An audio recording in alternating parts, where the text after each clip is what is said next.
Welcome back to Punch Drunk Nerd, the podcast where three friends, three amigos, three bambinos come together to talk about nerd shit. Every week we talk about movies, TV, games, and all that stuff. And this week we're going to talk about SNL. SNL had its 50th anniversary this year. It happened this past weekend. We're going to talk about that. We're going to talk about what we're into. But before we do all of that, we're going to talk about the news. A short little list of the news. Oh, by the way, Miguel. I'm Luis Gonzalez. I did forget this time. I almost did. Sorry. I'm Luis Gonzalez. With me is Miguel Sanchez. And Ed Bull. And we are locked and ready to go. Turn on your oven because we're ready to cook. First thing up on the news docket, Ed, you threw this up on here. What's going on in the news? Well, if you've been following our social media, you'll see we posted a picture earlier this week. Let me tell you, it was a beautiful post. That's a good one. It was a good one. If I was drunk and then I woke up the next day and I looked at it, I would have thought I made it. You know what I mean? Like, I was like, wow, this is really good. Did I post something? But nay, it was you. It was really, really good. I had the talents of a hungover Luis. That's good. Or drunk Luis. No, I appreciate that. But I just wanted to plug our own site. So, we've been talking about a lot of casting news for Christopher Nolan's next movie, The Odyssey. Yeah.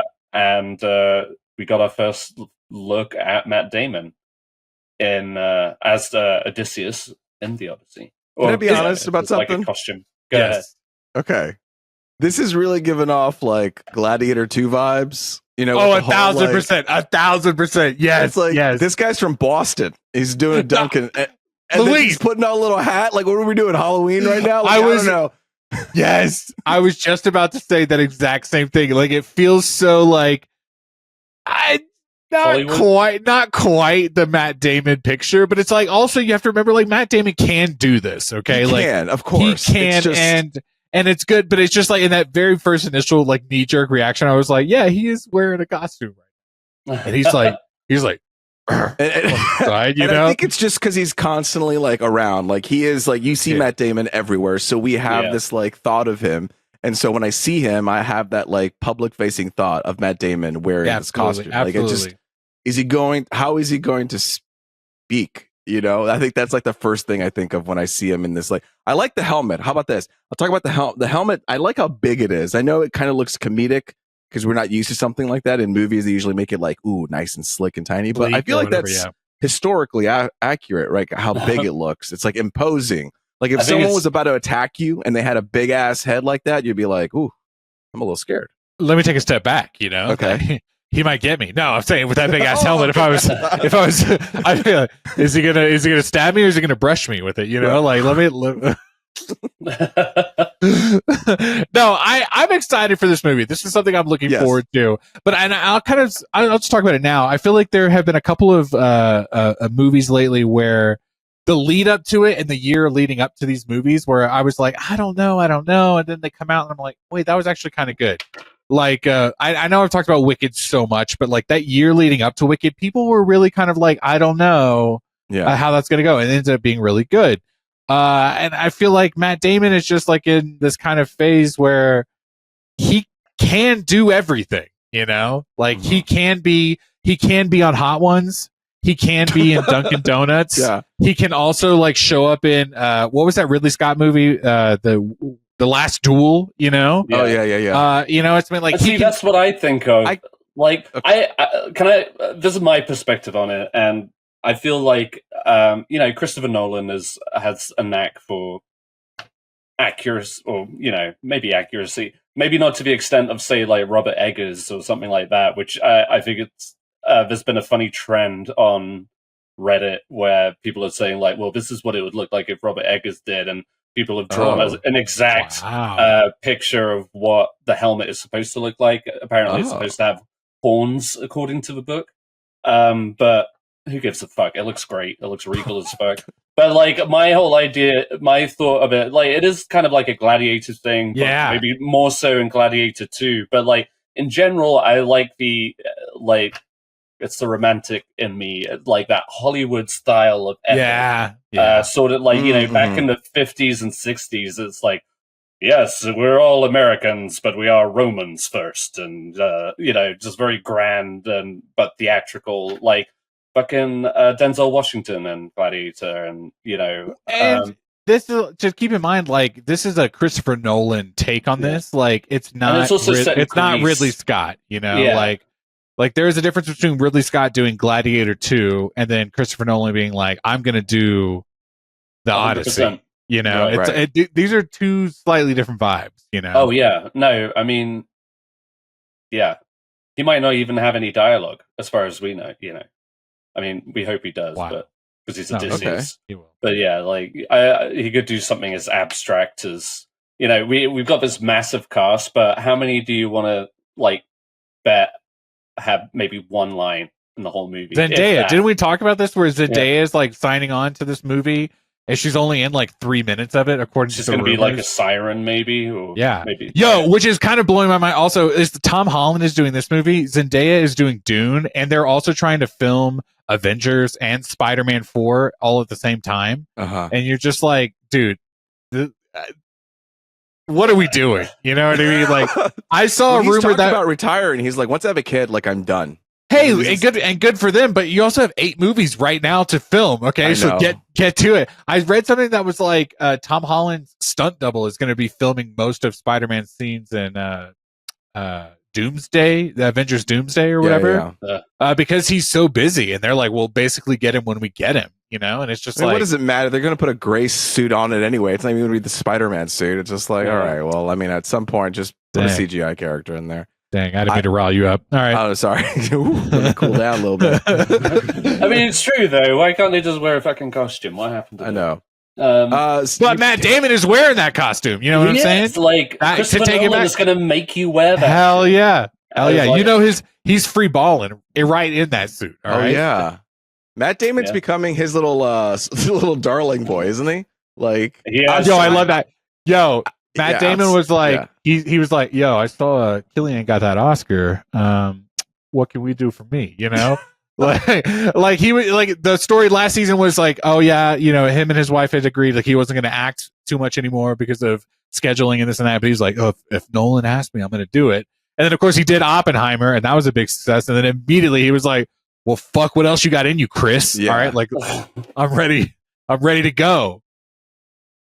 I mean, I guess I'm ready to see. I'm going to wait for the trailer and obviously see what happens. But we got a long ways to go. I know. All right, well, great. There's Matt Damon, dressed up as a gladiator, or I'm sorry, as Odysseus. Sorry. That's coming soon. Now we're going to move on to coming soon corner. We have 2 things that's coming on streaming, specifically Peacock.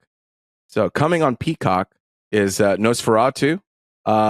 Just coming out. It's already out Friday when you listen. It's already out. And if that's too dark for you, done. Yeah. If that's too dark for you, well then hop on over to another tile and you can watch Wicked, Miguel's movie of the year, 2024 movie of the year. That seems disrespectful because it's not being disrespectful. Okay, I'm just talking. But it is. Miguel's movie of the year. It is also truthfully an Oscar-nominated film. It was my favorite movie of the year. It won a Golden Globe, and it's going to win an Oscar. Did it? Okay. Yeah, it won highest Hollywood box office achievement award at Golden Globes. Which is kind of like high five. Cool. That's cool. I don't know about you guys. I love the movie. But I love, you know what I mean? Peacock's getting it. Yeah. Wicked is the best movie of the year. It's wicked good. All right. It's wicked smart, and it's on Peacock. All right. That was coming soon. 2 back-to-back winners for me. Peacock is winning right now, and I've been. But besides these 2 movies, what was the last movie you watched on Peacock or TV show? SmackDown, WWE, all WWE networks on Peacock. That's fair. Real Housewives of Beverly Hills. Our feature discussion. It's right. Oh, Real Housewives of New York. Oh, and Traitors. Actually, we just started watching Traitors. That's I guess that's going to be on what we're into. Damn, y'all are logging into Peacock. What's that? The Day of the Jackal? Oh, the Day of the Jackal for you. But no, Traitors is a new reality competition show. It's like Werewolf. Shrug it off. You had a whole episode where you talked about the Jackal. Wild Robot, Conclave. They've got like all the Oscar nominees right now. I watch those on Plex. So This is like a public service announcement for the common folk who don't have Plex. Okay, that's good. That's fair. I do think Peacock will kind of surprise you. Like they will have those things. I will say their user. What do you call it? What's the word? Interface, UI. Interface. The user interface UI. blows. It does. It does. It really does. Yes. But they do have a good catalog, and that's why I keep it. That's fair. I think there are worse. I feel like we've talked about this. I feel like there are worse UIs, but Peacock is kind of like low on that list. It is way low. Yeah, 100%. Anyway, so yeah, those are coming to Peacock. Well, you know what else is on Peacock? Yes. The Saturday Night Live 50th anniversary, and that's today's featured discussion. And surprisingly, it's so funny that you are the SNL guy. I am. Between all of us, but we're here. We're going to talk about it. Were you excited for the SNL 50th anniversary? Let's get you to talk about it. I think I have a funny relationship with SNL, but it's like, it's like so casual for us. It's like hard to get too psyched, but like as the weekend drew nearer, and when I saw like what the lineup was, and then I just started thinking about the potential skits and cameos that could be happening, I was like, yeah, this could be exciting. This is Miguel's shaking his head because I said skits, but he said sketches. Miguel, right now, define the difference. Thank you for telling me, or throwing it to me real quick. I have such a loose definition, and I know you guys are going to be like, he was making such a big deal he doesn't even know. I would just tell you this. My understanding is like skits are things that you do in your living room for your grandparents when they come and visit. And sketches are things that like comedians come together and they sit down and then they write material for it. You know what I mean? Right. Like, are you doing like a talent show at your high school? That's a skit, you know? Are you doing content or are you doing cinema? Exactly. And I feel like a lot of like, if you hop on Instagram or TikTok or whatever, and you're watching like whatever comedian who's doing little bits on the internet, those are skits, and you'll see them go hashtag skit comedy. Like those are skits. Okay. But we're talking about like literal labels like, now. Like, no, I wasn't being. Yeah, well, no, that's true. But like sketches are like things that you sit down. There's like a team of people that come together to put this thing together. It's not just like this, like goofy little throwaway thing. It's like what you call Oppenheimer content, right? Okay, yes, yeah. I mean, I hate the idea of calling movies content, but that's what they are becoming. This goes back, if you this is gonna sound so dumb, but like 10-15 years ago, Studio 60 on the Sunset Strip, you guys remember that? Yeah. I was like maybe 17 or 18 when that show came out, and that was the first time that they acknowledged the difference. There was a whole episode where a character was like, his parents were coming to the studio and they were like, oh, like tell us about one of your little skits, and he went in this whole like tirade about how like skits and sketches are totally different things. And ever since then, I've just kind of like locked it in my brain. But more recently, it's become a thing. Like, you know, when you're reading a tweet or whatever, where they go, "Oh, so and so was casted in this movie," and you're like, "Well, casted is not a word. The word is cast. They were cast in the movie." And that's how I feel when I hear skits and sketches. And so I was just acknowledging it earlier in our document. I know Ed was kind of giving me shit about it, but. I'm a believer. You gave me the shit for even writing in the first place. So I couldn't believe you said the wrong thing. I think there's a difference between being grammatically correct or just using a term for. It is very much like in the vernacular. Like you're going to hear skits much more. You're going to hear skits much more than sketches. Yeah. And I'm just kind of like, of all the weird things, I'm going to be a purist about that. No, that's fair enough. I love that. Yeah, it's respect. Well, thanks for the interruption. You led it to me. You were like, "Here we go, take it away." All right. Hey, Ed, so let's talk about these skits. Miguel, what was your favorite skit? You know what? Ed, how do you think? Are we going to do like top to bottom, or we're just talking? You know, what your favorite moment is, or? I mean, overall thoughts. I got an overall thought. I loved it. I had fun. I had a huge smile. The whole time. I sat down. I watched the whole 3-hour thing. Yeah, me and Sarah, we watched it all on Tuesday night, maybe. Mm-hmm. Oh no, it was Monday night, I guess. Yeah. But yeah, it was a laugh. as it should be, I guess. That's the thing with SNL. It's like it is so inconsistent and has been its entire career. That, like, more often than not, the episodes are it was great with maybe one or two really good sketches. But then it also comes down to speak your truth. Ed. Speak your truth. Sorry, call it what you want. It's okay. It's fine. But it also depends on the host, or the musical guest. So many variables that from week to week you really just don't know what you're going to get. It's just kind of like literally comfort television on a Monday night after, because we obviously don't watch it live. But I thought overall, the energy was good. I think they focused on the right people. I wish, there were more people who got the spotlight, which we'll get into. It's hard when it's 1,000 celebrities. It is so many. It's so many. And I also feel like I'm sure they'll probably release, because every week they have sketches that they run during commercial, but they don't air necessarily. So they cut have for it. time. Yeah. So they'll cut the sketches, but they'll have them, kind of thing, and then they release them later in the week. They did that most recently for Paul Mescal. Maybe you saw it, the one where he's a pub. Irish pub owner. So what they do is they do a whole rehearsal. They do a dry dress run rehearsal. Dress rehearsal. Yeah, I couldn't think of the word. Where there's an actual audience in the theater when they do it, and then they film the live show. And it's in between those two where they go, we're going to cut this. Right. And then because of YouTube, they've recently been able to be hey, we filmed this and this is content. And so we just cut this for time, and then they release it there. Which is my first question is I like SNL. I have a lot of really good memories of it, but I think it's interesting that you're are you hopping on Peacock Sunday, Monday, Tuesday, whenever, and actually watching the whole show from start to finish? Yeah. I mean, we'll skip the opening credits because that's long, and depending on the musical guest, we'll skip that too. That's fair. For us, we are very much like a YouTube family. So we'll watch the main things, the monologue, and then the top 2 or 3 clips, the weekend update. We always watch that.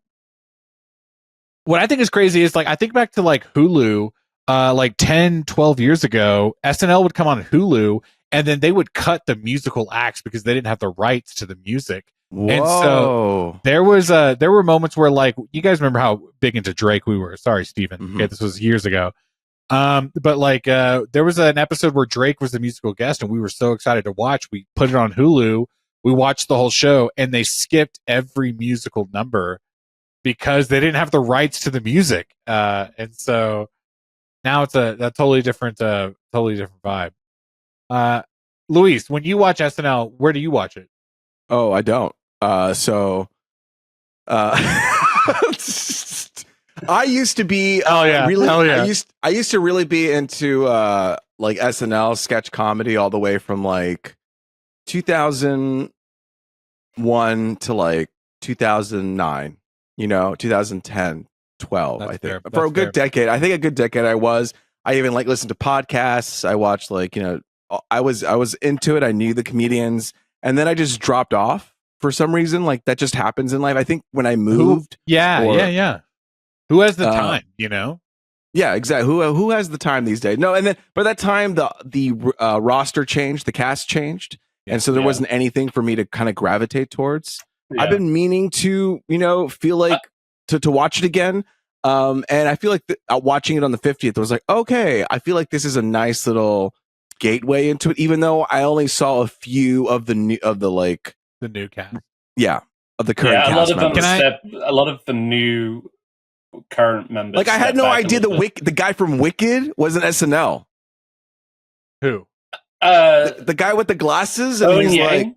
The one who's the friend of Owen Yang. You didn't realize? Had no idea. And then he's I was one of the best cast members right now. And you know what? I feel like you could talk about eras, and I want to get into it now. You could talk about eras, about like actors being it, but Bowen Yang has really like solidified his era. Yeah. Like you could point to those first couple seasons and be like, he was in this, he was in this. Now he is like a staple of the show. Yeah. And that makes me think. So you talked about this one era of time, Luis. I'm gonna start with you. Like when you think of SNL cast, and I'm talking about like the period that you were watching. Yeah. Like who were some of the 3, 4, 5 Will Ferrell, cast? Rachel Dratch, what's it called? Seth Meyers. What's it? Hell yeah. That's hell like yeah. early 2000s. Right? Early 2000s. Yeah. Yes. Yeah. Tina Fey was probably there. Tina Fey, of course. Now my memory's just going. Amy Poehler was there. Jimmy Fallon. Did I say Jimmy Fallon already? Oh, Tracy Morgan. Yeah, there's more I can think of. See, that was I would point to that period and be like, that was kind of like my first intro to SNL, where I was like in my high school era, like watching it on TV on the weekend when my parents were asleep, and I was like, well, I'm gonna stay up and watch SNL. You know what I mean? Yeah. And then that, because like election, the 2008 election, you know what I mean? Like that was like a big SNL period where they were going. I would say shortly after that, kind of the 2010s era was when I was really paying attention to SNL, because you had Kate McKinnon, Taron Gilliam, Cecily Strong. Andy Samberg was coming out of it. He was in the later early that in between. Yes, him, Kristen Wiig. Bill Hader. Fred Armisen was kind of in between the both. Will Forte was in the both. Like, you know what I mean? It was like this transition of casts.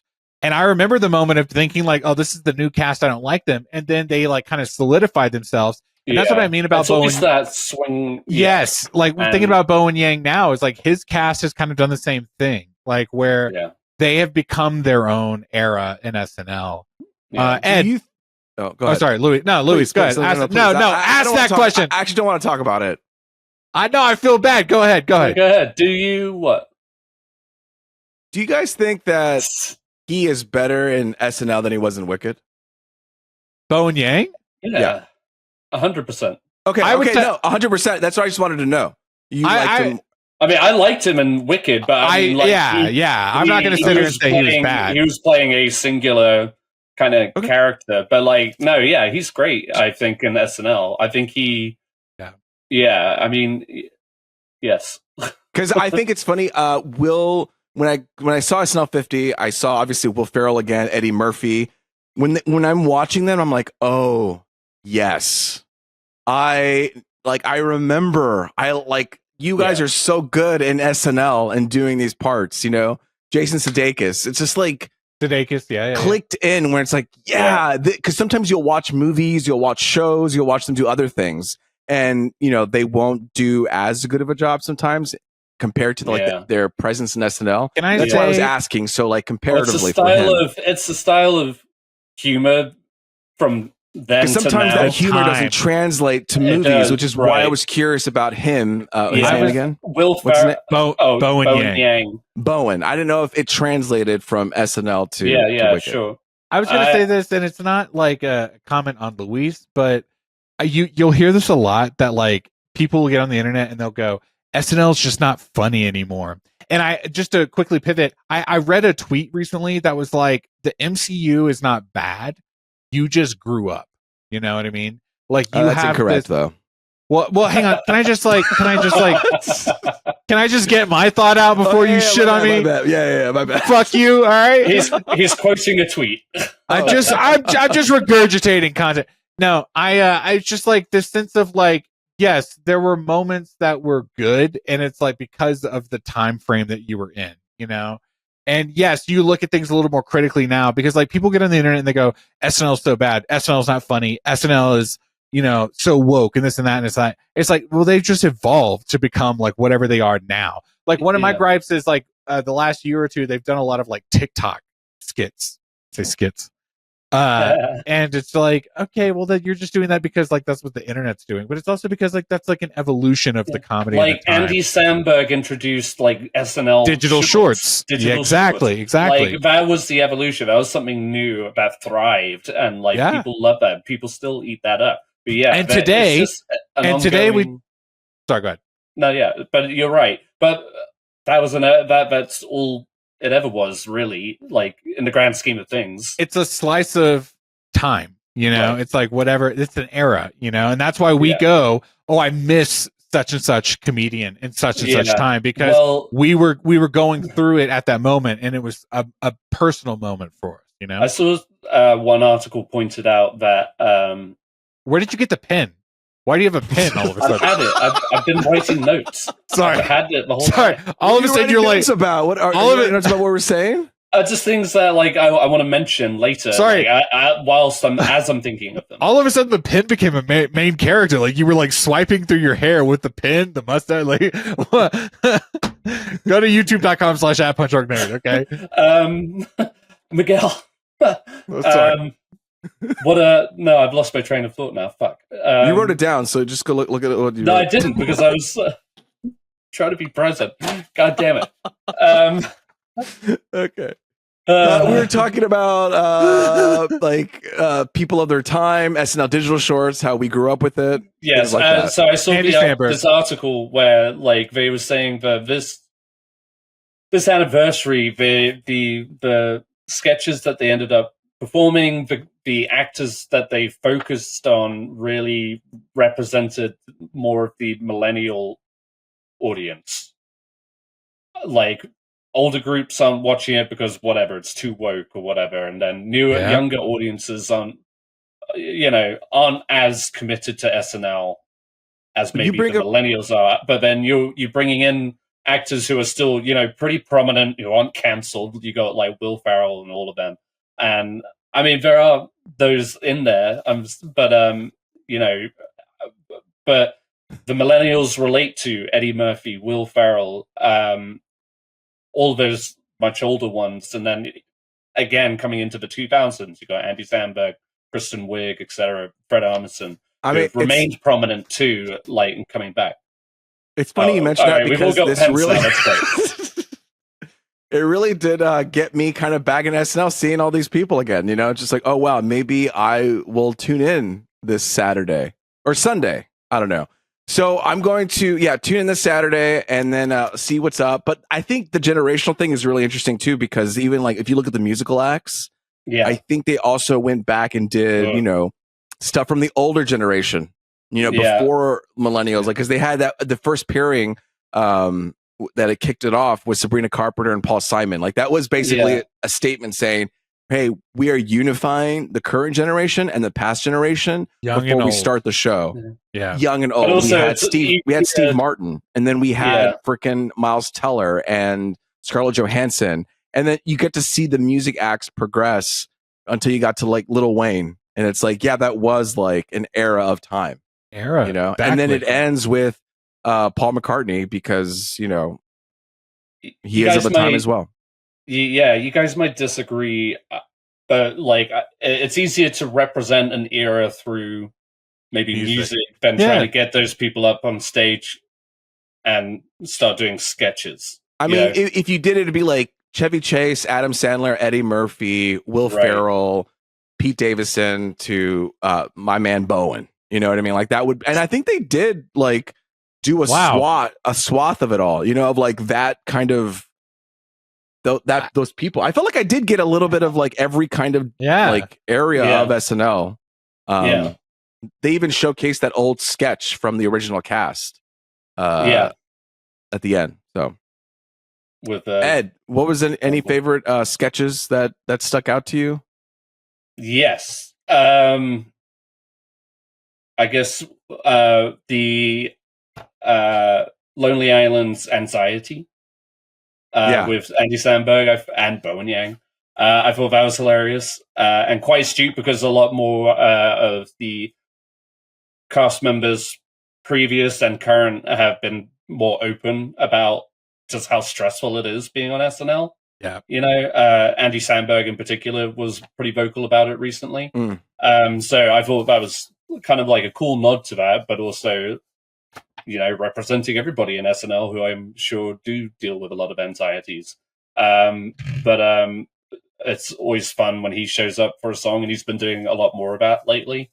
And then and I mean, I'm really jumping to the end here, but I really like the Scared Straight sketch. That was hilarious. That had Will Ferrell, Eddie Murphy. Like, that was like legends. Legends there. You know, obviously paired with Jason Sudeikis and Kenan Thompson. Like seeing them coming out, it was just that was really good. Yeah, that was good. I just to tag off that real quick. I saw something on the internet where a guy or whoever had started in the middle of that sketch. He was in the audience and on one of the upper tiers. He pulled out his phone at one point and started just like recording on his phone. You can't do that. And well, he was saying how you're not supposed to do it. It's taboo. And he didn't want to do it at first, but he noticed that like a lot of people were doing it. And he was just like, his thought process was like, Eddie Murphy and Will Ferrell are like 50 feet for me right now. Yeah. And I kind of just want to record that. And I know that you could really look down on that. And I feel like I do a lot too. Like, you know, you want to be like present and like be, like I said, pure about it all. Like you want to watch it. I would just get a picture maybe, you know, just like, hey, I snapped this shot and then but away. Yeah, because like the show is being recorded, you know? Exactly. So. But what was great is you also watched, through that one video, you watched the tagline of that scene or whatever, everyone cheered. And then you watched the actors kind of at a concert when you see the musicians move around. Yeah. They were all of a sudden they were backstage and they were out of character and they were moving and this and that. And it was just kind of like you captured a moment in time that you wouldn't necessarily see otherwise. And I did appreciate that he was like, I didn't do it, but then I saw everyone else doing it. Which I know is kind of like you know, if your friend jumped off a cliff, you know what I mean? Like they would, you know, but at the same time, it's like, most who wouldn't of them take are celebrities? Yeah, exactly. You're like in this room of celebrities. Right. That was the thing. I kept spotting like, oh, look at that celebrity. Look at that celebrity. So many people. Which they even did a bit in the middle where they were like, oh, this is a great way for us to just the questions bit. Yeah. This is a great way to like knock out a bunch of celebrities asking questions. We didn't mention it, but Ed pointed out that this was not just like a one night event. They also a couple nights earlier from SNL 50 is they did a whole concert. Live in a whole nother theater. And to talk about Andy Samberg, one of my favorite bits of the whole SNL 50 was his Andy Samberg and Lady Gaga getting together. And then they did a whole like Lonely Island melody. Where they just did songs from like the biggest Lonely Island songs. T-Pain came out. Kind of like, you know, that like Broadway, they kind of did it in this episode, but they're kind of like Broadway, everybody singing over one another kind of thing. It's like you got Lady Gaga singing about the dick in the box, and then you got the whatever. Chris Parnell came out, and they did a Sunday Afternoon, whatever that song's called. T-Pain came out and did like this really like R&B, I'm on a boat moment. Wow.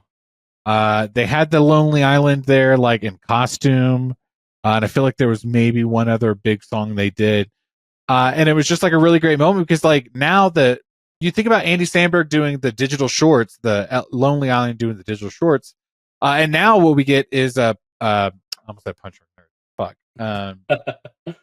Please Don't Destroy is their name. Please Don't Destroy. Yeah. They're a lot bigger than us. Okay. And that's what they do now. It's like the new era. It's like the Gen Z digital shorts. And that's like just another passing of the baton for SNL. Sorry, I'm rambling now. But no, I think you guys get me. God, I didn't know. I didn't watch or anything about the Friday show. I've only watched bits of it, but it is available also to watch on Peacock. They have a whole hub right now. They've got like the best sketches. They've got Sunday night's episode, Friday's concert, and then and for a 4-part documentary about. That doc is good. Yeah. I've heard. We haven't had a chance to watch it yet. I didn't know that there was a doc. That's pretty cool. Get all your SNL tidbits. But Luis, did you have some favorite sketches? You know, I'm opening up this website because it has all the sketches in here, and I mean to be honest, like the Lawrence Welk one was really good. I was just enjoying the whole thing. Like pretty much the whole experience was very enjoyable. Every time something else came up, I was laughing. Another thing came up, I was laughing. Another came up, I was laughing. Like, I think it was just. And they went hard. There were a lot of like risque jokes, I felt, like even for them, you know, but and you could tell from like the audience response to some, like in the Scared Straight, where Will Ferrell's saying like you're gonna have like a buddy coming in your brown or some shit like that. Oh yeah. Just like some big red, big red. And I've just called that because I'm well read. Yeah. It was consistent throughout. Like I was constantly chuckling. And it had a lot of variety too, from like, because we went to the monologue, to the questions, to the sketches, to the music, to like a digital short, to a compilation when they did a tribute to all the canceled things. Like these are the things that are canceled and in memoriam. In memoriam, you know what's funny is, well, when In Memoriam showed up, and to be honest, I was like, oh, I don't want to be sad, and so I was going to fast forward through it, to be honest. And then I saw it was a bit, and I was like, oh, my bad. And then I rewound it, and then I watched it. I didn't want to be sad at that. No, I get that. Man, I will say I wasn't like in love with any of the musical performances personally. That was like a little bit of like, let me go put my food in the sink. You know what I mean? I will say, like, I thought the Adam Sandler one was funny, but also kind of sweet and touching. Yes. Sorry, I love that. I thought you were going to say, let me go put my food in the microwave. Let me go heat it up and so I can have some dinner. And you said, let me go put my food in the sink, where you're just like scraping it down the drain. Like, God, I'm so done with this. I'm just like with my AirPods. I'm just like, huh? All right. I agree. It took me some time to get in there, but I think that's okay. You need what's it called? A moment like to step up and breathe a little bit. I think those were the moments for some of those moments, except for the Lil Wayne one. I thought that was cool because I'm a millennial, and it was just cool to see him again. And I haven't seen him perform or do anything in a long time. There's a whole story about Lil Wayne going on right now, and the idea was that like Lil Wayne was upset that he was not tapped to do the Super Bowl this year because it was in New Orleans. Have you guys heard this? Oh no, but continue. So Lil Wayne apparently expressed, he was upset that he was not asked to do the Super Bowl this year. Mm-hmm. New Orleans being his like hometown, his like where he reps that city or whatever. Understandable, yeah. And the big conversation where's Kendrick from? Los Angeles, Compton. Yeah, not New Orleans. Okay, right. What? So the big conversation was just freaking out right now. He's like, "What? How do you not know?" Okay, so I could see him in the moment. What? Yeah. But like the big conversation was just that Lil Wayne is, I'm just repeating the internet. We know past his prime was what they were saying. There's an era of Lil Wayne where you're thinking of Lil Wayne as the greatest rapper of all time, and that maybe he just wasn't going to meet that level for the Super Bowl. Oh, okay. And what I thought was interesting in the SNL performance is, if you watch the performance, he is just laser focused on all of these songs. Like he's hitting all of these moments. And I've heard complaints about Lil Wayne concerts where he comes out, he's a little too drunk, a little too high, or just like not vibing with the crowd or whatever. And it felt like he really took that criticism to heart and took that moment to heart and went like, oh, well, this was like, let me show you guys, like, I can do this. And I am good at this. And so I watched that Lil Wayne performance going like, there he is. You know what I mean? Like he was doing his hits and he was doing them to like 100%. So I thought that was an interesting moment of the whole show. It is cool. I didn't know that. Yeah. And it seemed like the band was very supportive of him too. Like everybody was kind of clicked in. Yeah, his transitions, you know what I mean? Like if you watch it, like he's like clearly going from bit to bit, and everyone was like locked in, ready to go. So I thought that was like a fun, like, okay, that was his moment of being like, hey, I am still Lil Wayne. I can do this. And understandably so. Like he was like the biggest thing mid 2000s, you know? And so like if I was him, I'd be like, I'm successful. I'm rich. I'm just going to like chill and relax and like I can coast. And like, why not? And now he's just like, oh, no one's picking me up again, so let me look back in. Let me show you guys that I can do it. Yeah. Okay, I'm just gonna like go down this list. If you have something to say, then we'll talk about it. But just to like, give space for these things. Obviously, we open up with Paul Simon, Sabrina Carpenter. Then we have the monologue, with Steve Martin showing up with John Mulaney and Martin Short. Then we had the Lawrence Welk show, which was hilarious. I wanted to shout out to Kristen Wiig. She is just like so fearless with everything she does on SNL and outside of SNL, but she's just always shows up, like she doesn't give a fuck, and she looks great doing it. But like she just I love her. It's contagious when she's around. This is another moment where like, oh yes, Kristen Wiig. This is why they like throw that in with Will Ferrell, and they're just kind of vibing. They're bouncing off of each other. Surprise cameo with fucking Kim Kardashian and Scarlett Johansson. Yeah, and she was in there. She was in it a couple times, because because why not? Why wouldn't you? Well, I mean, if you're Scarlett, like, hey, Scarlett, can she be in the show a couple times? Yeah, why not? She's the star of Jurassic World Reborn. Then we had Black Jeopardy. Oh yeah.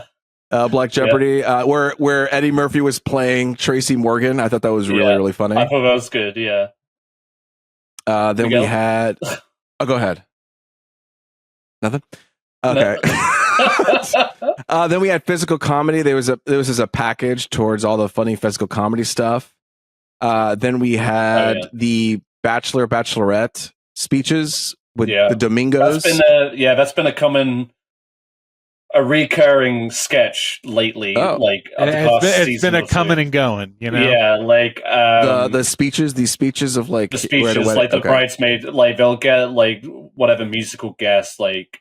Oh, so it's like a very easy plug and play. Yeah, they last did it with Ariana Grande when she was on, and somebody I'm blanking on who else, but this is at least the third time they've done it in the last 6 months. But is that why they did this vow renewal joke? Because they already had this like same wedding couple in another sketch. Yeah. So like the guy getting married. This is like his. Renewal and then also new partner and so on because Domingo keeps showing up. Oh, Domingo. Okay, I got you. Domingo is that guy in that T-Mobile commercial, right?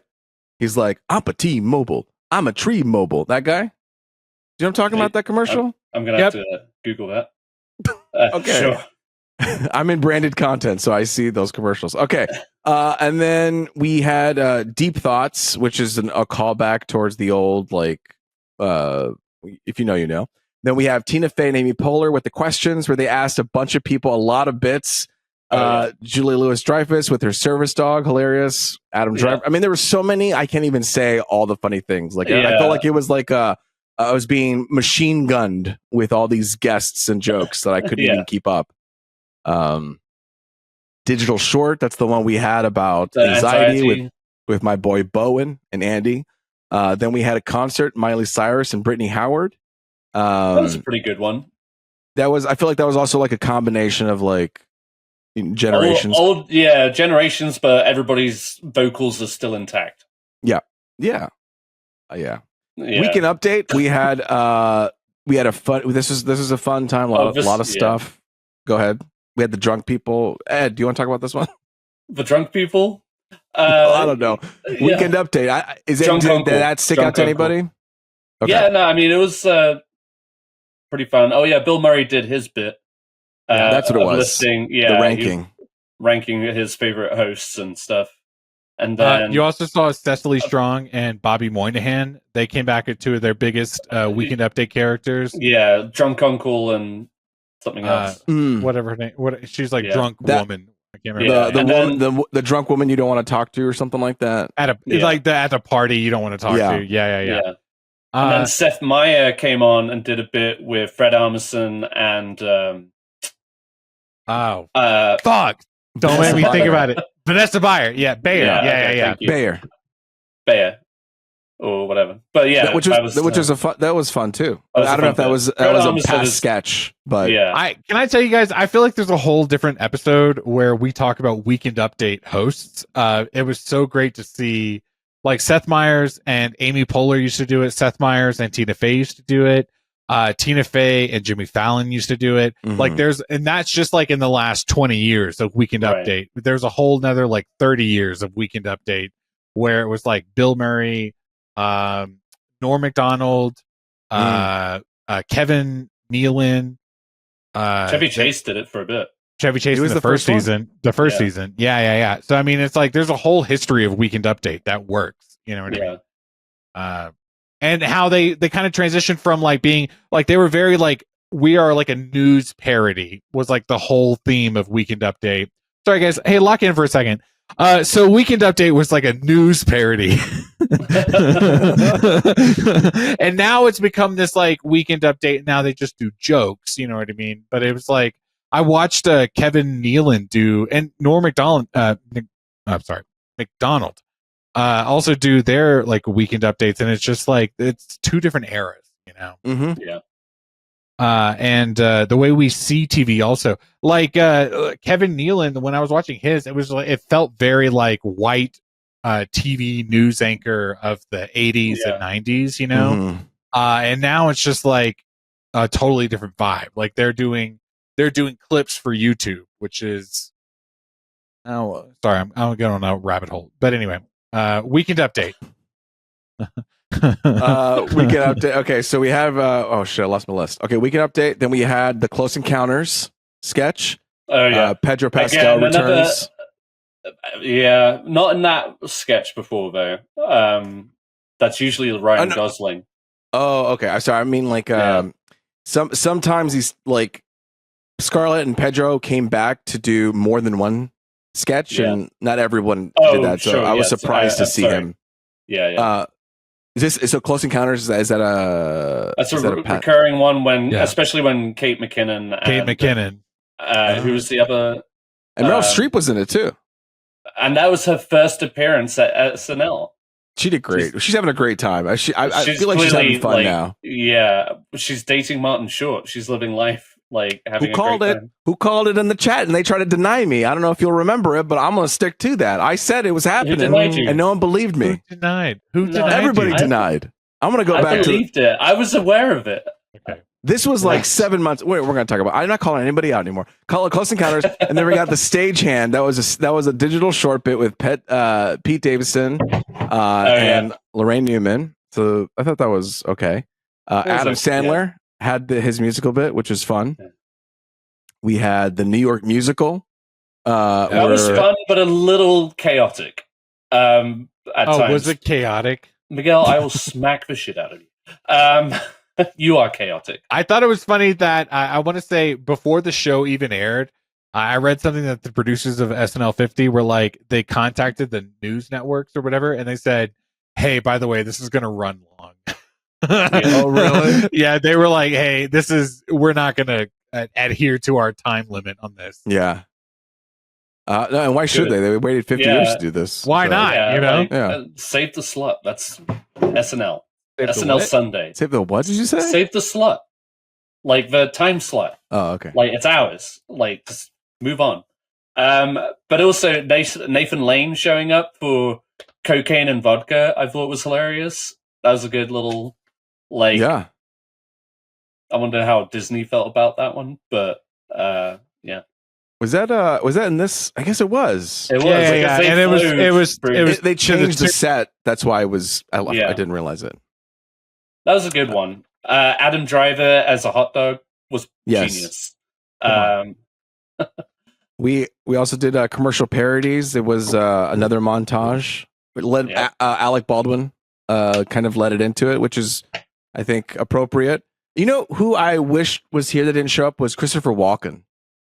I was thinking that too. He's one of my favorite hosts, and I thought he would get a call out or something. Yeah, I mean, fucking Jack Nicholson was there. They couldn't get Christopher Walken. Come on.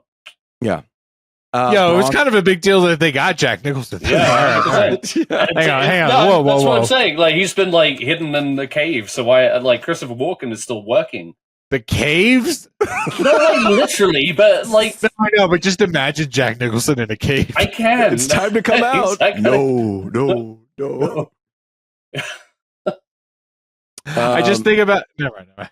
Okay, we got Bronx Beat. Let's keep going. Amy Poehler, Maya Rudolph. Man, Amy Poehler, like both of them, just like, oh, I see. That's why you're professionals. You know. I feel like the Miles Teller thing was that last planned? minute. Yeah. I don't know. Okay. He played it pretty convincingly, and he looks great. He's got like a good little beard going. I don't know. It just looks good. He looks like a movie star. And we had what's his name? Freaking Michael Myers show up too. Yeah, which is nice. I was wondering if he was going to show up. I wish Dana Carvey showed up too, but that was another one. He had a flu apparently. Oh, okay. And because he's been showing up a lot in just this last season. Yeah. Because he was doing Joe Biden. But then he started showing up in a lot more other sketches as well. But he. I just want to say I appreciate everyone. Thank you, everyone, for. It's like the whole Zendaya thing. You gotta say it right. Yeah. Then we have Lil Wayne and the Roots. That was good. And then we had the. Okay, this is funny. In memoriam, and then on this list, it has YouTube links. This one in particular has this video is age restricted and only available on YouTube. So that's just to showcase how risque it was. Yeah, thank you, risque it was. Then we had Debbie Downer with Rachel Dratch. That was great. Robert De Niro showing up. That had me cracking up. Debbie Downer always gets me. We got a classic Jimmy Fallon breaking character and laughing in the middle of this one. Yep. The man could not... Like, I was watching another classic sketch with Will Ferrell. It was like Hot Tub Lovers. And like right from the get-go, Jimmy Fallon's laughing. And I'm just like, how did you get this job? You break instantly. It felt more natural in that moment than it does 20 years later, and he's still doing it. It's like, oh, you really just rely on I'm breaking. If you break character, then and it's just no, exactly. And I do think there were moments where it worked in those early years. Yeah. But the fact that he's still relying on it, same. I just no, not for me. Minus 10 out of 10. That sketch was top notch, and Robert De Niro was funny. I didn't expect to see Robert De Niro show up, and that was a nice surprise to see him just being himself. We got Scared Straight, which we've already talked about. That was earlier in the podcast.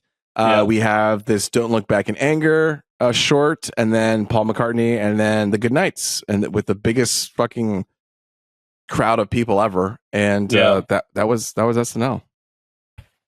All right. Whoa! Did we see? We didn't see Bill Hader. Was Bill Hader in this show? No, he did not come because he has the show gives him too much anxiety.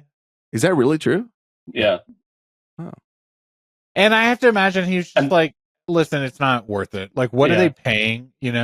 Like normally the going rate is like $3,500. Yeah, but you wouldn't know. I mean, but those guys are like family, and you know that I think it wouldn't be about that regardless. But that he would have landed a slot 100%. He is SNL too. He is one of the people, especially with the people that they were focusing on. 100%. They used Fred Armisen so many times. Surely. I do wish they had more Will Forte, just because I'm a huge Will Forte fan. Ed, we were talking about SNL 50, but I feel like we should briefly just talk about one quick sketch that we loved. Ed, I feel like I know yours as far as it comes to Will Forte. Do you remember what it is? No. Well, man, I remember this moment so vividly. Where I can't remember the sketch specifically, but I just remember this moment where he was doing this whisper talk. the entire sketch. Yeah, the politician. Yeah, and he was like, I can't help it if, like, he was like, I can't help it if I get scared by the word boo. I can't help it if my middle name is Boo. Boo. and he goes, you know, I will never forget that moment because that was when I just remember, this was like in high school. I remember Ed being like, oh man, like Will Forte is his guy. You know what I mean? Oh, okay, yeah. That was like seen MacGruber? Have you seen MacGruber? Hell yeah. You know I have. I watched Have the you show seen Last Man on Earth, the show? Yeah, I did watch it for a long time, and then I kind of fell off of it because it kept getting really serious. And they kept adding more people. They're like, oh my God, look at this person. And I was like, I was sold that this was the last man on Earth. And then we have that. Right. Yeah. Which I was on board for a one-man show featuring Will Forte. Will Forte. Yeah. Like, I will watch that man for an hour doing fuck all. But yeah, no, I love MacGruber and everything. I'm trying to find that sketch now, Miguel. But yeah, I never forget that moment because it was like, for you guys, it's probably happened a few times on the podcast, but I'm sure in person also, there's just been so many moments where Ed has been like hysterically laughing with like tears in his eyes and he's like wheezing. He's laughing so much. And I will remember that moment forever. Will Forte making him laugh that hard. Oh man, so many times. He gets the wheeze out of me. I wheezed a couple of times during this SNL 50. Like every time I start, Sarah's just like, stop. Off the inhaler, okay, baby, calm down. You're doing too much. All right, I just shared it, so you guys got to watch it. But yeah, that's a great one.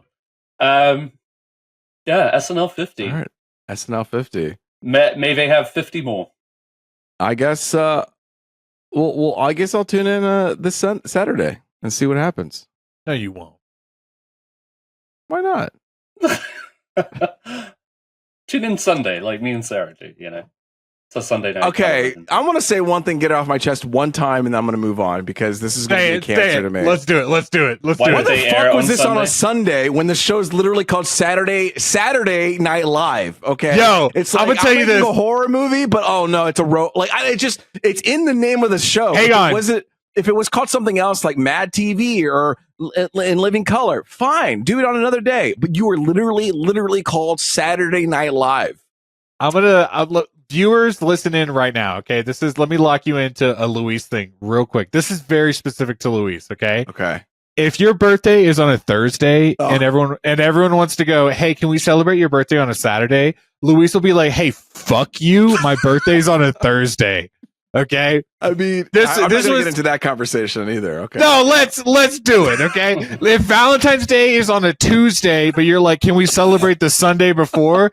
Luis will be like, no, I booked a restaurant on a Tuesday. I don't care that you have to get up at 5:45 on Wednesday morning.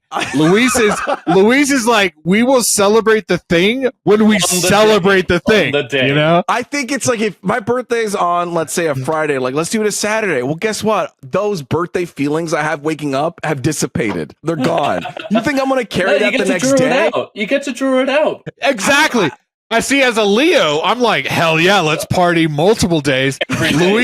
Luis is like, no. The magic is gone where it's like, oh, I can feel like, oh, this is the day I was born. And then the next day it's like, well, it's the 6th now. So now it's like, I'm really connected with the 5th, you know, like I'm not like signing my check. And then it's like, oh, this isn't my day anymore. Like I feel like a poser, you know? So that's I said it off my chest and I'm done with it.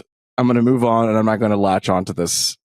It's not being on a Sunday. Okay. I think it was just I'm just playing devil's advocate here. Because they reserved the whole weekend. I assumed everybody was just partying and doing cocaine on Saturday. All weekend long. Weekend long. Who had the time? Maybe they were was doing rails off of Chevy Chase's head. You know. And, you know, his head, his bald head. But yeah, I don't know. I don't know the exact reason. I mean, the first episode aired in October, so who the fuck knows? So here the fuck we are. Yeah. Yeah. You know what? Don't even that. Now that. Ooh, okay, here we go. Hang on. Don't tell me that, Ed. Okay. To the day, the year. Yeah. All right. All right. Well, that was good. A feature discussion about SNL season SNL 50. We're gonna move on. What we're into. What do you want? You know what, Miguel? You choose. What do you want to talk about next? Listen, before we get into it, I'm gonna go ahead and say right now, The White Lotus on HBO Max. Okay, you guys, let's get into it because I feel like this is what Ed wants to talk about, and then Luis and I can lock in later. Okay. Okay. But The White Lotus season 3 came out, the first episode. Real quick, yes or no? Have you guys seen seasons 1 and 2? Yeah. Yes. All right, we've been watching it. We're having a good time. I'm gonna tell you right now, Ed, Luis, Miguel. This is the thing that has made me, and I feel like a lot of the internet has made me go, I don't know about this season. Oh. Guys, where's that theme song?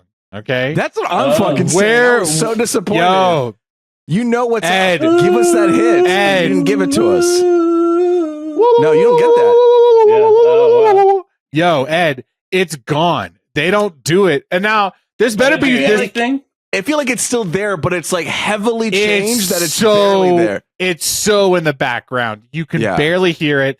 And I'm just saying, like, so after that was done, Kristen, my wife, goes, "Oh, I read a thing from the creator of the show," and he goes, "Oh yeah, this one's not going to be a crowd pleaser." Talking about the season. This one's not going to be a crowd pleaser. And I'm like, hey, you better please my crowd, okay? Because where the fuck, where is this theme song? That's the whole thing I sign up for. Imagine if Game of Thrones 6 seasons in, Grey's Anatomy did this, okay? It was like 3 seasons, not even 3 seasons in. They dropped the whole theme song and they were just like, Grey's Anatomy, okay? Oh, yeah, they do that sometimes. I don't know. And I get it, but it's just like, hey, we are showing up and showing out for this show. Let me get the New Girl. Let me get some of my, let me get some, but even that New Girl one still was truthful to New Girl in what they were doing, okay? Yeah. Well, and maybe like by the end of the season, it'll tell a larger story, and you'll see why. Well, maybe, but it's not catchy. I'll tell you that right now. No, it's not, dude. Ed, you wish. Ed, you wish. Okay. Yeah. I do enjoy the. The thing that I took away from it was, okay, obviously the visuals of the theme song. It always tells the story of the season, so I was trying to watch that. But then I was just like, at a certain point, like we were like 2 minutes into that song, and I was like, well, where's the fucking like where is it? You know? And it wasn't there by the end of it. And I said, okay, all right, we got to either fix it or I need to fix my expectations. You know? Yeah. Hey, let me ask you though: do you guys sit through the opening credits every time? On certain shows, yes. And for White Lotus, you guys know I've been talking about that show Outlander on Starz. That's a show that I sit through the entire credits for because I love that song. And I was looking forward to it. And I'll tell you this, it's not just Miguel. Okay. A lot of people were really feeling that vibe. Yeah. They were very upset that wasn't there. But I will tell you this. I would laugh if the one thing the guy is talking about not being a crowd pleaser was the song. The credits. He was like, hey, by the way, we didn't get the same guy. And I'm sorry, my bad. But I will tell you this. I don't know about Luis, but locking into the actual show, the episode for a second, is it felt very White Lotus. Excuse me. Did I say that? You yawn? I mean, and I know you CP, okay? Do your little Ariana Grande. Do the Ariana Grande sleep. Oh, yes! Yes! It's comforting, you know? It's so comforting. Good for her. Good for us. I will tell you this, though. It locked into White Lotus right away. Like, here we are at the hotel. They're doing a new thing. You guys know every season, spoiler alert, every season someone dies, and that's the whole bit, right? And right away this season, they start with I don't want to spoil too much, a mass shooting. Ooh, dark. And yes, it is very dark. And it is one of those things where by the end of the first episode, we haven't got there yet. But what was great about this episode so it's like starting with the end and then yes, yeah. And what's great about this episode is where the formula is someone dies. I feel like this season is who's gonna do the mass shooting. Because every family, every sect, every group that you meet, there's at least one person in each group that you go, oh, fuck, you're a little troubled, you know? Like they all have that one thing that could trigger them to do something like that. So it was one of those things. The entire first episode was like, who is the guy? Who's the guy? Who's the guy? And then by the end of it, it was like, oh shit, like any one of you guys could be doing that. So that's just my initial reaction. Luis, I'm sorry, you watched the episode. You tell me what you think. I did. Cool. Thanks, guys. Yeah, I guess it was boring. I didn't like it. I didn't have a good time with it. We walked away afterwards and like, what was that even like? What was the point? Like, I don't know. I mean, I'm sure there's obviously points to it and things, but in the end, if I look back and I'm true to myself, I'm just like, this wasn't it for me. I didn't have a good time. I just felt like it was kind of boring. Like, I love it when meandered. Luis is true to himself. Yeah, things are just meandering a bit. You know, and did you watch the coming weeks or the next week on or whatever? Did you watch that? I don't do that. What? Fuck you. What? Are you telling me there's no show that you watch the next week on? Yeah, I guess so, but this one I didn't because I don't want to be spoiled. But you hated it, so you didn't want to see what was going to keep you invested for the next week? Well, I guess what happened... Okay, you got me. All right. Put my handcuffs. No, I think it came after the credits, right? The coming up this season, it was the credits, and then I think once the credits hit, I was like, "We're okay. I'm gonna go." I think that's fair. I think it's fair. First off, I love when because we have a rule in our house. I've said it before. We have a rule in our house where if the first 10 minutes of a show or whatever doesn't, you guys can whatever. But I'm relating to Luis right now. Okay, I know. If in the first 10 minutes or something we're not into it, we will turn it off because it's like there's other things we want to watch. And if you get all the way to the end of the show and you don't want to see what's next week on because you're not into it, I think that's fair. Okay. I think it's the characters too. I it's just they're like shitty. Walter Goggins' character. I just like I'm not pulled by you. Some of the other characters, like the parents, I'm not pulled by you.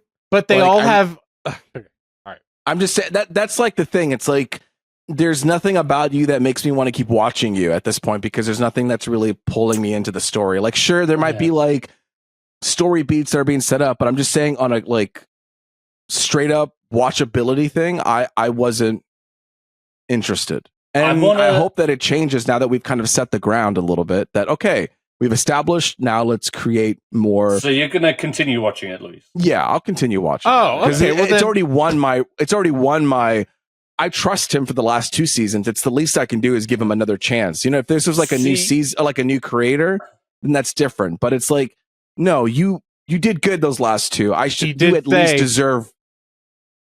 He did say it wasn't going to be a crowd. It's not going to be a crowd pleaser. I know you did say that. Well, here's the thing. It's like my thing is Miguel. You saying like, oh, they're shitty, and it's like that's the thing with White Lotus. It's like every character is shitty. That's the point. Interesting. Shitty. Yeah, exactly. It's interesting. Shitty sometimes, but like the second season for me, it was oppressively shitty.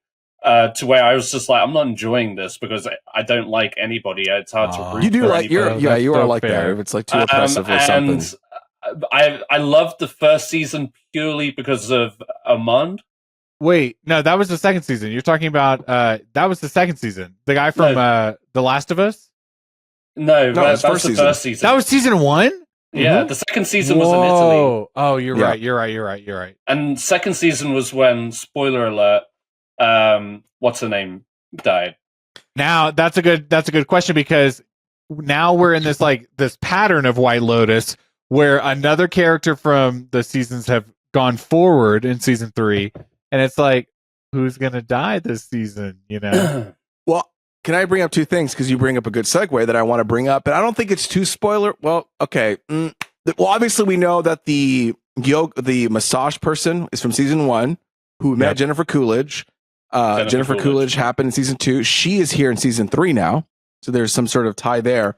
But another character from, but she's on holiday, right? I think so. She's on a program. She's on like she's going from White Lotus to White Lotus because she's an employee. She's on like this like educational program. Gotcha. Now I don't know if this is spoilery enough, and I hope I don't like Ed. Caution here. if you're concerned about this. Oh yeah. But do you want me to say it or no? Do you care? Yeah, go for it. Say go it. for it. So there's one character that's actually been in all 3 seasons of White Lotus, and he makes his return. And so the question that when we were talking at work, it's like, oh, where does this take place? And for some reason, my immediate reaction was like, oh, it's happening at the same time that the second season's happening. Interesting. Some people were saying, is it happening before or after? And for some reason, I had a feeling like, no, this is happening on top of season 2 because at the beginning of season 2, he had to leave. He was like, hey, I got a business trip that I'm going to go to. And so, that's what I think is happening. I hadn't thought about that, but when he did show up, I'd forgotten. I knew Coolidge, spoiler alert, had died, but I thought he had also died, or there was something going on with him where he was out of the picture. And so when he showed up, wiping his little forehead from the sweat, I was like, oh, fuck, I totally forgot about him. And of all the White Lotus characters, I'm like, wait, what are you doing? What scheme are you doing in the background? Yeah, he's definitely since the beginning moment we meet him when he has the wrong hotel key card. Yeah. He's a little scam, he's a little con artist. So I think after that whole thing that happened in season 1, when she doesn't get the money from Jennifer Coolidge, she decides to go on this program, to different White Lotuses. So I feel like I could be wrong, but I don't really have anything else to really say about this episode. Like I said, I'm gonna wait. I was really put off by the second season, so I'm gonna see how this third season goes, but I'm not gonna put myself through fucking misery just to see more shitty people die. As someone who loved The Bear, I'm just gonna keep watching White Lotus. I love that journey for you. Thank you. Me too. Mm-hmm. I love shitty rich people. I mean, we love Succession. You know what I mean? But they were just boring. I just didn't find them interesting. I like shitty rich people. But that's why I ask about if you watch it in the weeks to come, because immediately in the next week, there's some very interesting things that are happening. Okay. Well, I guess we'll wait and see. This is the first episode where they have to introduce everyone, and I'll tell you this: the Parker Posey and Jason Isaacs family, I didn't love them because they were doing this quasi Southern country accent, and they were trying to do an accent. I've never seen an Englishman not do an accent well. It was really hard. And Parker Posey is doing a character, but he is very much he's finding that accent. So it kind of, as an audience member, it takes me a minute to kind of let me sit with this for a minute to find your vibe. But then when you see what they're doing with those characters, again, I watched the next week on, and then I watched the podcast with them, where they talk about good. That's awesome. I like doing that. I did that for the Penguin, and I did that for other shows. I'll tell you this: is HBO when they decide to do their podcast for the shows, they do a great job. Last of Us, they're making an effort. The Issa Rae show Insecure, they did one for that too, and it's just like that. These are the creators sitting down and talking about the work that they're doing, and I think that's super interesting. So yeah, I'm a White Lotus stan, so I'm gonna keep watching. Yes, there were things that I didn't love about this, but it was also just so White Lotus. I was like, oh, let me get into it, So 10 out of 10, I would keep watching it. Do you guys want to talk about anything else before we wrap up for the night?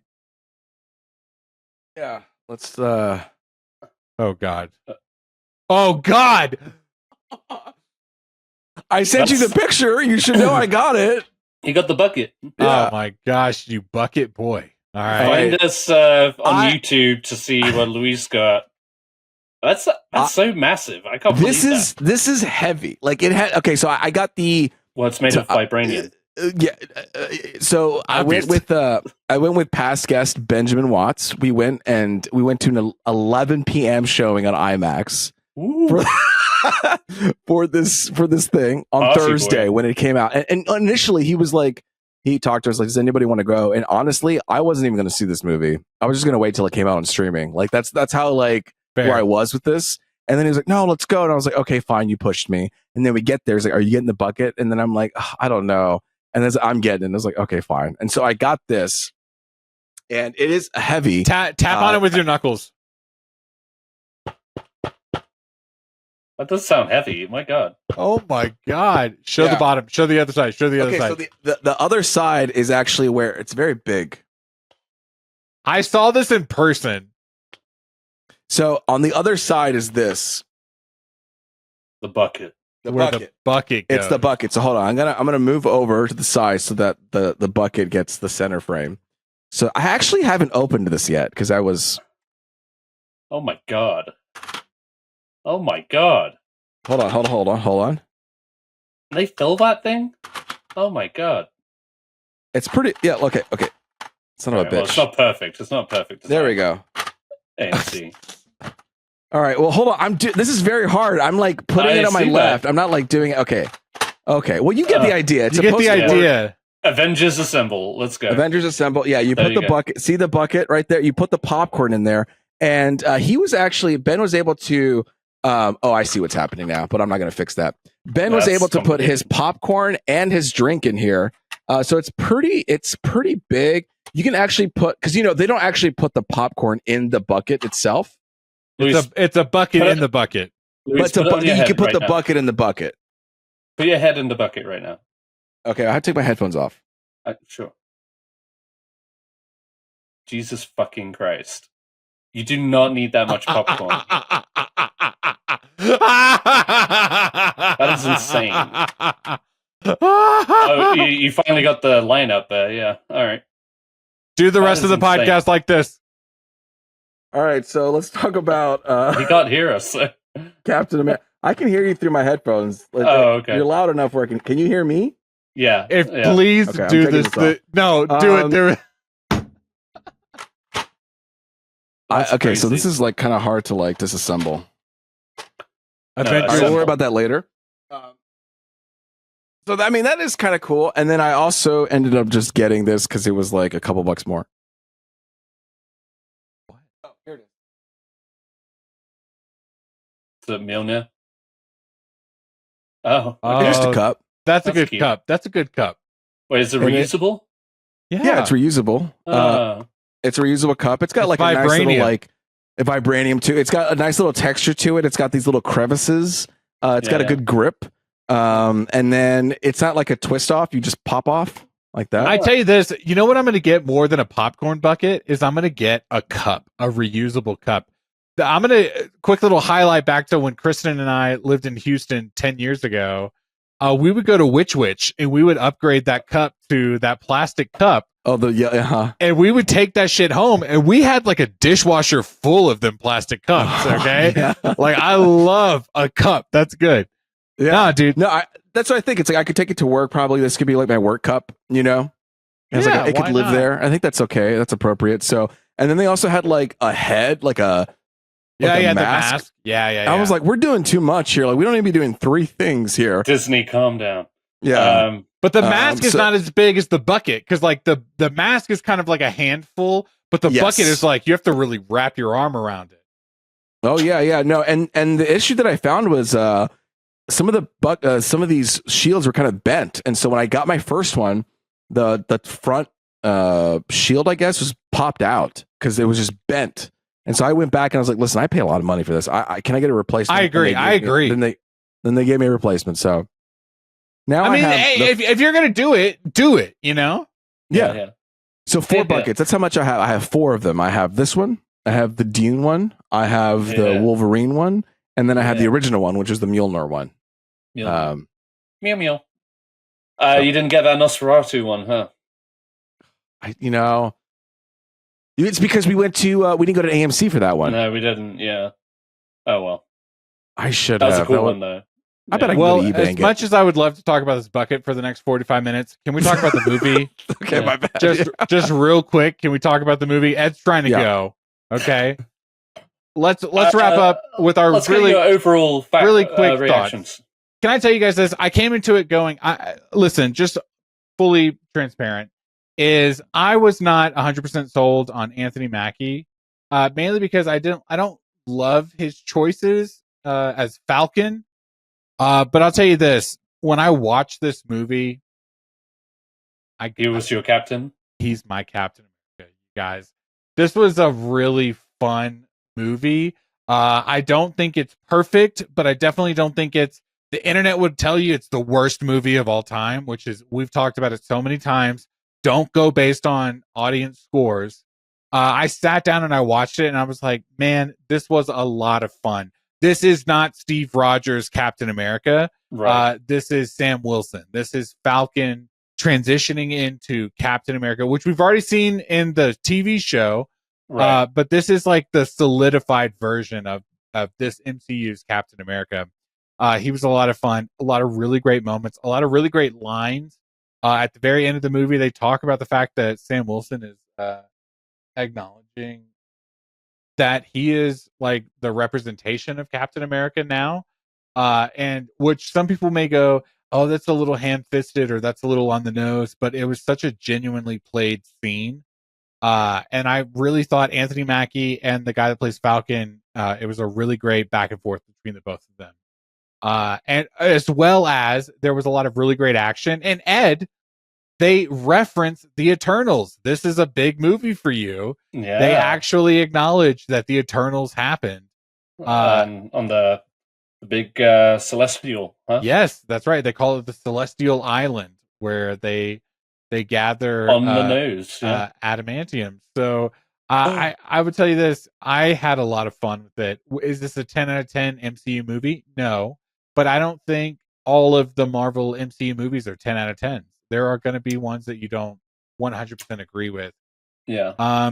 But this is not the shitty movie that the internet makes you out to believe. So, yeah, that's my take. Nice. I love that take. Such a good take. Thank you. I obviously I watched it like I said late at night, and I think I walked out of it. I probably didn't like it as much as you did, to be honest. And I didn't think it's as bad as the internet is saying it out to be. You know, I think in fact, walking out of it made me want to do like a ranking of the worst Marvel movies. You know, because people like the bottom 10. The bottom 10. Yeah. This had like a very low cinema score of like people coming out, and they were like, "This is the lowest cinema score of all time," or whatever of people's reaction. Everything is so reactionary. Yeah, and I wouldn't say that this was like would be in the Mount Rushmore of like worst Marvel movies of all time. You know, I don't think it deserves to have that attached to it, but it definitely does feel like this movie. It feels like kind of. I could feel the reshoots. I could feel the rewrites. It feels a little bit half-baked. And I feel like by the end of it, the third act feels like half. Like, oh, we're done? Yeah. Okay. How long is it, real quick? It's about an hour and 40. Really? Really? Wow. That's pretty short. No, maybe like an hour 48. You know what I mean? It's almost 2 hours, but not quite. I don't think there was like a set piece moment that I was like, really cool. Yeah, I think it's just maybe because it was late at night and you know I get that. But like and you know I give it another rewatch, but it wasn't anything that kind of it felt by the numbers because they did such a rewrite on it. Like they completely removed a whole other like storyline about the Society of Serpents or whatever, and like what's her name? Serpent Society. There was like this actor. She was supposed to be in it. And she was completely like she was in McDonald's toys, and then and she wasn't even in the movie at all. And you know how they did like 2 reshoots. She even went and did the second reshoot, and they still cut her out. Oh. See, that sucks. And so it seemed like they were really like redoing a lot of things. That did seem to be looming over the movie, like. It got pushed back a couple of times, I think, right? Yeah, and I know coming into it, that's definitely something that I felt too. Was like, how many reshoots did they do? We got pushed back so many times. This clearly is not going to be the win that they want it to be. But I was genuinely surprised by a couple things. I would say this: you guys obviously know Harrison Ford is the Red Hulk in this movie. I say it all the time, much to Luis being like, I didn't know Hulk was going to be in Thor Ragnarok until it happened. I feel like they were clearly setting up that to be the kind of like reveal of this movie, at least as far as the pacing goes. And it's like, if I hadn't known by the trailers that that's what was going to happen, that would have been a really great moment, because that's how they wrap the movie up. But and they couldn't help themselves. But because it is very. I was talking to Ben about this. What else? No, it is very. No, it is very. No, hang on. No, it is very. No, sorry. Go ahead. No, we were saying like what it makes sense why they kept showing that, because it's like, what else was there to kind of show? Well, the thing that surprised me was that whole Celestial Island scene. They had shown a couple clips of that, but there were really good standout moments in that. When listen, I don't mean to spoil it for you, but like this is when you get to see Falcon and Captain America kind of combining as this, like, has his version of Sam Wilson's Captain America. You guys know he has this like Red Wing like drone that like hops out of Falcon in the first couple of movies. Now Red Wing is all of a sudden connected to the shield, and so the shield flies off like a drone, and is not only doing like this like Captain America shield physics thing that they've talked about before, but it's also like very in tune to Falcon and who he is. So he is flying, but it's also like zooming with this like rocket propelled thing, and then he lands on that missile, and like he's like surfing on this missile, and he steers it. And I don't know, I just thought that was kind of a fun moment in this movie. I was having a good time, and you guys know me.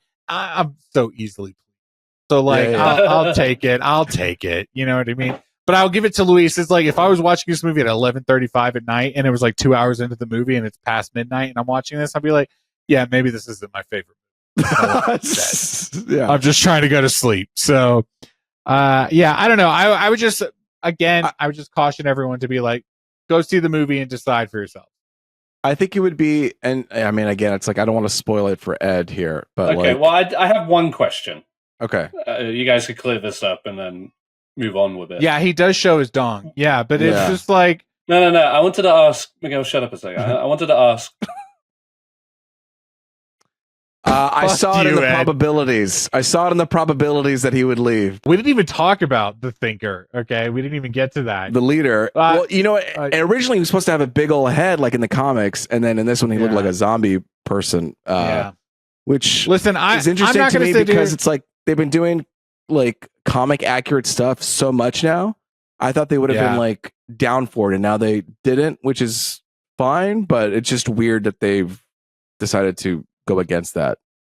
Yeah, I tell you what, the coolest shot of him was what we saw in the promos, where he was in the shadows and he had that like one like emerald eye glowing in the dark. I wish they would have just done that the entire time. I loved that he was in the shadows, literally like pulling the strings in the shadows. It was more interesting. And when he came out, it was just kind of like, oh, you're green, you know, and oh, you got a bumpy head. Like, yeah, that sucks. I get it. Yeah. But it wasn't just like the villain that I wanted it to be. But I tell you this, as far as, is it a perfect movie? No. Is it the best Captain America movie? Probably not. But is he the leader of the Avengers at this point? Yeah, I can kind of see it. Is he going to like put together a team? Yeah, I can see it. But I will tell you this. The internet is going to hate who the next Avengers are. Okay.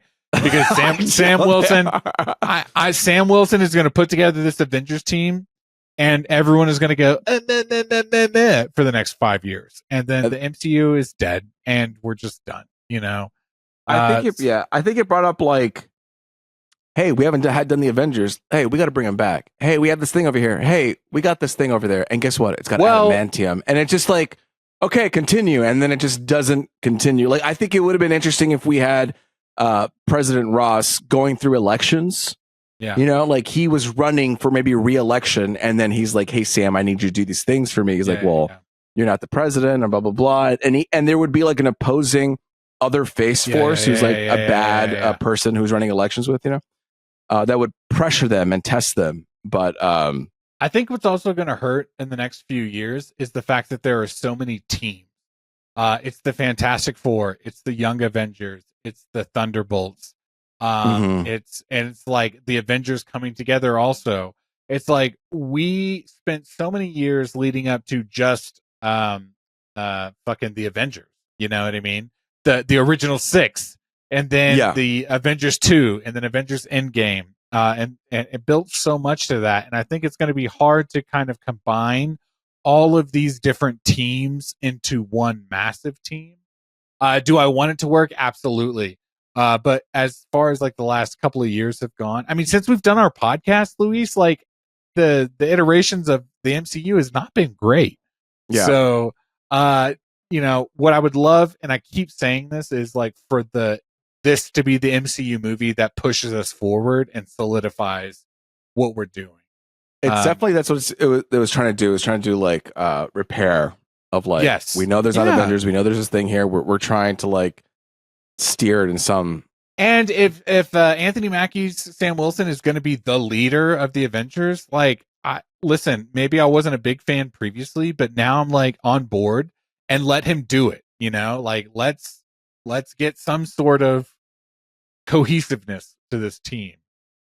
And it's interesting that you bring up like we have all these teams that are scattered around, and that could be a good plot point where it's like, hey, I know we have our own issues and we have our own people, but for this, we need to come together. Yes. And you could definitely see a moment when like Sam is going to be like, not only is a torch being passed to me, but there's also a moment when he's going to have to say assemble as well, to kind of like, you know, mean another thing. And that'll be a really great moment. I feel like he can do that. Yeah. So I'm just like, I'm itching for the threads to be placed for these moments, you know. Mm-hmm. We have so many loose ends right now. Let's start tying some things together for the MCU. I feel like we want that, you know. We are not like MCU haters. So let's see that payoff. But God damn it, I'm ready for it. I'm willing to wait for it. I'm ready for it too, and we'll see what happens. Yeah, I think one comic nerdy thing I'll say is like at the very end they did do the Easter or like the post credit scene where he's seen the probabilities, and he's like, I've seen different worlds attacking other worlds. So here's a little nerd thing. End of Doctor Strange Multiverse of Madness. You have what's her name coming out, Charlize Theron, and her name is Clea, and she's like, you have to come with me. There are these incursions that are happening, which is basically when two Earths combine and smash into each other and take up space. Yep. And then in the comics, you have one set of Avengers fighting another set of Avengers, and they're like, well, who's in the right here? You know, like I'm defending my place, you're defending your place, and so they do the wrong thing and they blow up the other Earth, you know, and until like basically everything gets destroyed, and then we get into Secret Wars kind of situation. So it seems like that they're starting to lead up to that. Yeah. He's like, oh, you think you're happy? Well, guess what? There are other people who are going to be fighting for their world too. What are you going to do then? You know, and you know, we've talked about how there's like these original Avengers coming back, and how the internet will talk to you about how, oh, that's so shitty that they're recasting the same Avengers again or whatever. But it's like, okay, if that's the storyline, let's see it play out. Like, let's see these, because everyone's so tired of these like multiverse characters. They don't want to do it forever, but we have to wrap that up. We have to blow it up. So let's see that happen. No, I could sit here for another 4 hours and say the same thing. But I'm looking forward to the future of the MCU. Just because okay. I feel like we're probably like in the last leg now. We're like, okay, it's like a bad paced movie where we've spent so much time in that first act of just setting up all of these different characters for like, here we are 3/4 of the movie, and now we're finally like, okay, now we can move forward into what we're supposed to be doing. And so now we're getting into like, because they're going to start filming, like you said, Tom Holland's going to start filming the Avengers movies. Like they're going to start doing it, what, like this summer or this? Yeah, in a few months. Yeah, it's coming up. So let's do it. Let's start doing it. And I would love if, listen, they've already said Doomsday and Secret Wars are coming up. If at the end of Secret Wars, everyone is like, fuck Marvel, these movies suck. Okay, fine. We just didn't stick the landing. Okay. Yeah. And we can all look back on Infinity War saga and go, yeah, we did it. Okay. That was it. Yeah. But maybe it's going to work.